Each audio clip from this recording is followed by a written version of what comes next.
Pemirsa, Indonesia dianggap mempunyai aturan ketat perihal kepemilikan senjata api. Sementara sejumlah negara dinilai mudah menerbitkan izin kepemilikan senjata api bagi warganya. Meski begitu, tingkat kejahatan di negara-negara tersebut justru bukanlah yang tertinggi di dunia. Mengapa bisa? Simak selengkapnya dalam Benang Merah, Longgar Aturan Picu Kejahatan.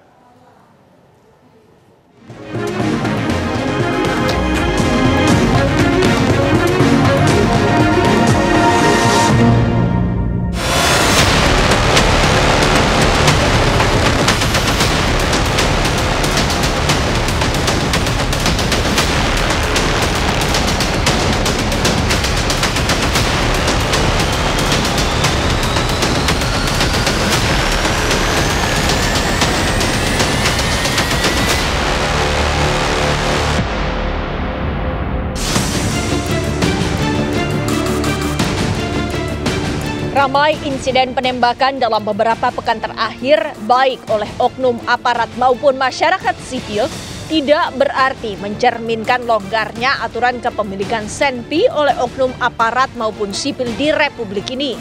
Aturan yang ada pun terbilang rinci. Namun begitu, pengawasan terhadap penggunaannya yang acap mengundang tanya, ujung-ujungnya halayaklah yang menjadi resah. Terkait aturan kepemilikan senjata api atau senpi ini, sejumlah negara disebut memiliki aturan yang relatif longgar. Amerika Serikat dikenal sebagai negara yang paling longgar untuk urusan membeli dan memiliki senjata api. Bahkan di negeri Paman Sam itu terbilang wajar-wajar saja tatkala seseorang telah beranjak dewasa kemudian memiliki senjata api secara legal. Di sana, kepemilikan senpi dijamin konstitusi. Di sisi lain, aturan kepemilikan senjata api di Amerika Serikat sudah ada sejak lama, bahkan lebih dari 2 abad silam.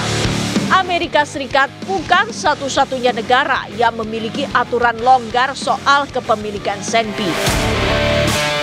Kanada termasuk salah satu yang mengisi daftar negara yang mudah memperoleh senpi. Kanada menetapkan bahwa senpi memungkinkan dimiliki warga berusia 18 tahun ke atas atau 12 tahun dengan pembatasan tertentu. Walau begitu, pihak berwenang tetap melakukan screening berupa pengecekan riwayat kejahatan dan kesehatan mental sebelum menerbitkan izin kepemilikan senpi. Izin dapat diperbarui setiap 5 tahun sekali. Selain Amerika dan Kanada, Swiss disebut juga termasuk salah satu negara yang mudah memperoleh senpi. Sampai-sampai ada istilah senjata bebas di kalangan mereka. Senjata bebas dimaksud yakni serupa senapan single shot dan bolt action yang dapat dibeli oleh siapa saja yang berumur di atas 18 tahun tanpa izin. Bahkan, pistol termasuk kategori barang bawaan yang diperbolehkan untuk disembunyikan asal pemiliknya mampu menunjukkan bukti kebutuhan yang tulus dan bahaya yang nyata. Selain Swiss, ada pula Republik Ceko.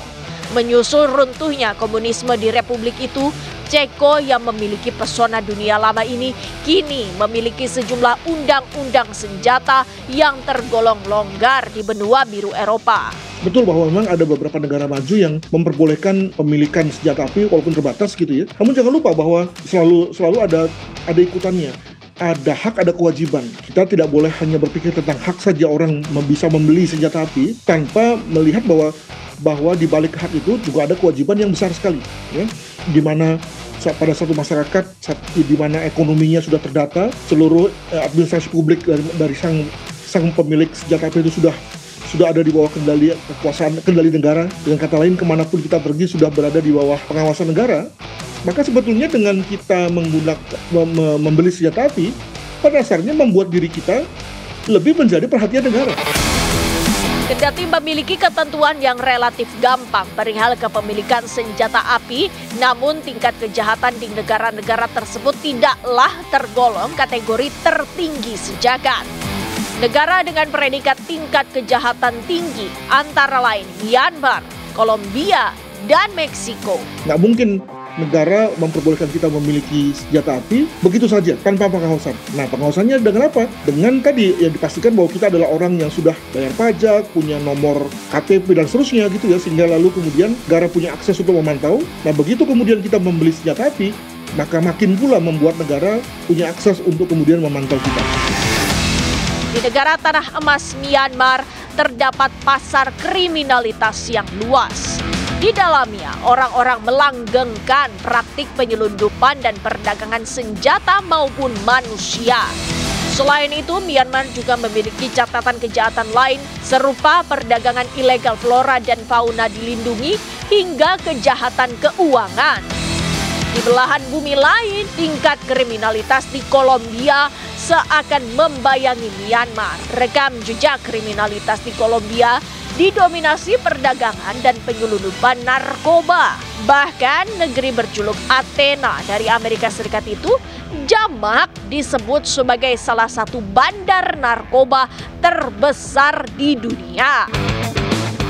Setelah Myanmar dan Kolombia, negara dengan tingkat kriminalitas tinggi selanjutnya yakni Meksiko. Meksiko banyak mencatatkan kasus kriminal seperti penyelundupan dan perdagangan narkoba, senjata, hingga manusia. Lalu bagaimana dengan Indonesia? Indonesia disebut-sebut menempati urutan ke-20 untuk tingkat kejahatan berdasarkan indeks kriminalitas. Ini juga amat terkait dengan kualitas SDM, demikian juga dengan pertumbuhan ekonomi di Indonesia yang tidak terlalu tinggi gitu ya.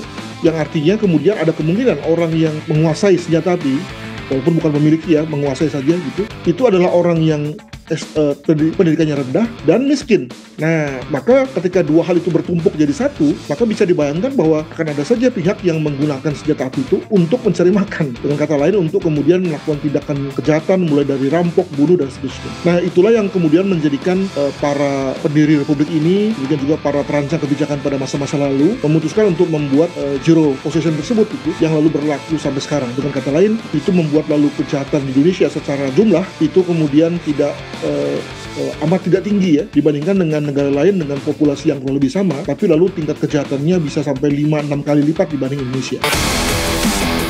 Beberapa kejahatan konvensional yang marak terjadi seperti pencurian dengan penganiayaan, pengeroyokan, hingga pidana terhadap anak.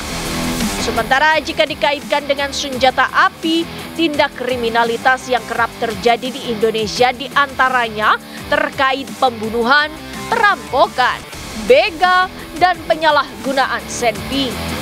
Apapun bentuk tindak kejahatannya, semestinya penegakan hukum yang tegas dapat memberikan efek jera bagi setiap pelakunya.